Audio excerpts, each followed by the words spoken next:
चलिए, तो जो नेक्स्ट डेरिवेशन में आप लोगों से डिस्कस करने जा रहा हूँ वो है हमारे पास डेरिवेशन ऑफ सेक्शन फॉर्मूला। ठीक है, तो इसे डिराइव करने से पहले जरा कुछ चीजें यहाँ पर ध्यान से समझ लीजिएगा। Suppose in a Cartesian plane there are two axes, as we know very well. It is x-axis and it is y-axis, and here is a line AB having coordinates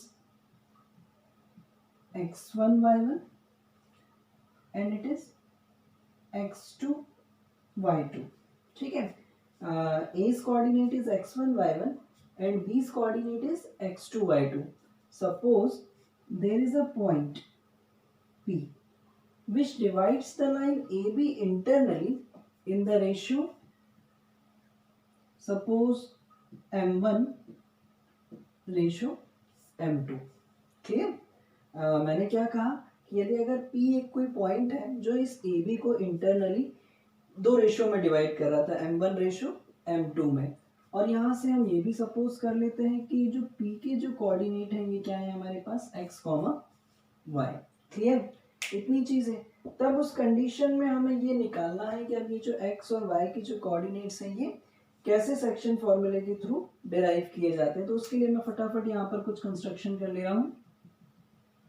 यहाँ से मैंने एक परपेंडिकुलर ड्रॉ कर लिया, ये एक और यहाँ से भी एक और परपेंडिकुलर ड्रॉ कर लिया।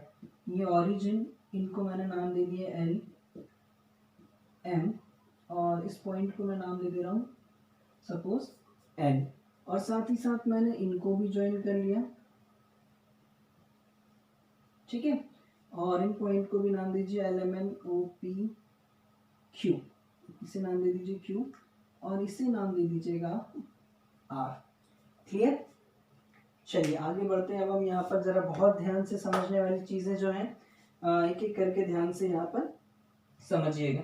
तो सबसे पहली चीज यहाँ पर ये बोली गई है हमसे कि AP रेशियो BP, जो P पॉइंट है वो उस पूरे AB को इंटरनली किस रेशियो में डिवाइड कर रहा है, M1 रेशियो M2 में। तो क्या मैं इसको ऐसा लिख सकता हूँ AP upon BP is equals to M1 upon M2। चलिए आगे बढ़ते हैं और ध्यान से समझिएगा जरा। अब यदि अगर मैं यहां से इस AQ की बात करूं, ठीक है, तो AQ डिस्टेंस मेरे पास कितनी होने वाली है, जरा बहुत ध्यान से समझिएगा। यदि अगर हम हॉरिजॉन्टल डिस्टेंस की बात कर रहे हैं तो Q पॉइंट का कोऑर्डिनेट क्या होने वाला है हमारे पास, x। ठीक है, और यहाँ पर A पॉइंट का जो कोऑर्डिनेट है x एक्सिस पर वो कितना है हमारे पास, x1।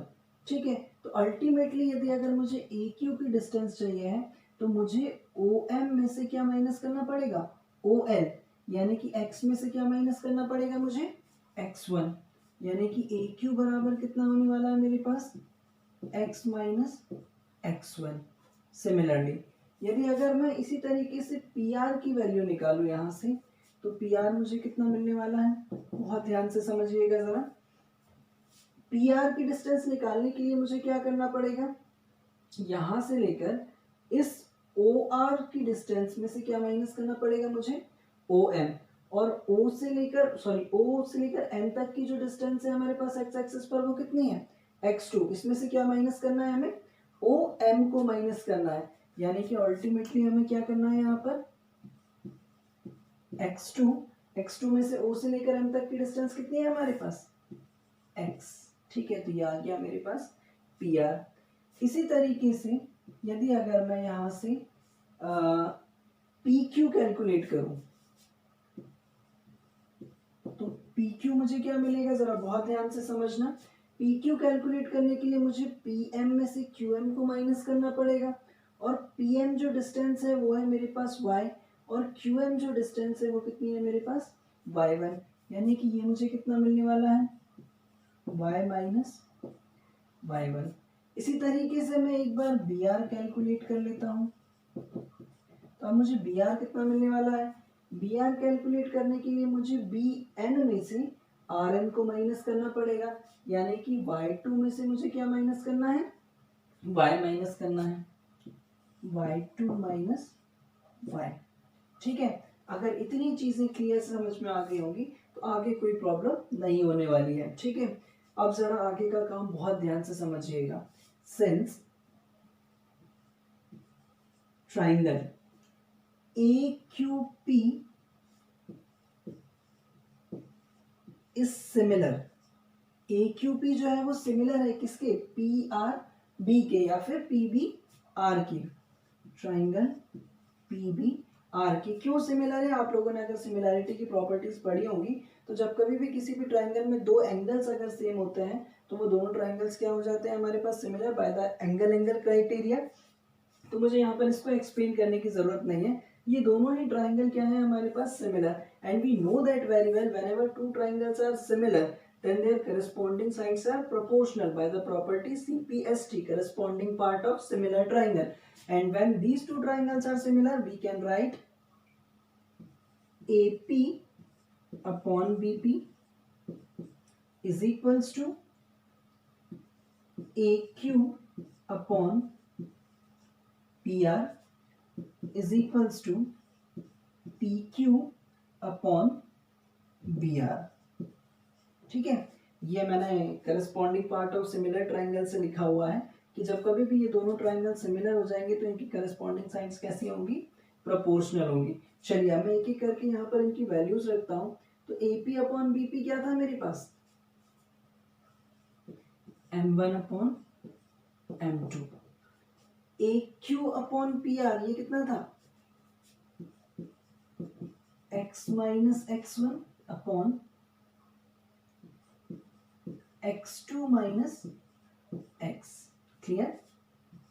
इसी तरीके से PQ अपॉन BR ये कितना मिलने वाला है हमें, Y minus Y1 upon BR कितना है हमारे पास, Y2 माइनस Y। क्लियर। चलिए और आगे बढ़ते हैं। इसके बाद नेक्स्ट स्टेप में हम क्या करते हैं कि जब यदि अगर ये तीनों ही पार्ट हमारे पास आपस में इक्वल है, हम एक एक करके इसको इक्वेट करते हैं, कंपेयर करते हैं। सबसे पहले इसको इससे इक्वेट करें तो मुझे क्या मिलने वाला है, M1 upon M2 is equals to X minus X1 upon X2 minus X। इसका क्रॉस मल्टीप्लाई यदि अगर मैं कर लूं तो M1 X2 minus M1 X, और जब ये इससे जाकर मल्टीप्लाई होगा तो यहाँ पर M2 X minus M2 X1। इसके बाद में कुछ ट्रांसपोजिशन करने वाला हूँ, जरा उसको भी बहुत ध्यान से समझिएगा। इसको मैं इधर ले जा रहा हूँ और इसको मैं इधर लेकर आ जा रहा हूँ। तो यहाँ पर मेरे पास बचेगा M1 X2 plus M2 X1, और यहाँ पर क्या बचने वाला है मेरे पास, M2 X, और इसको अगर मैं इधर लेकर आ जाऊं तो M1 X।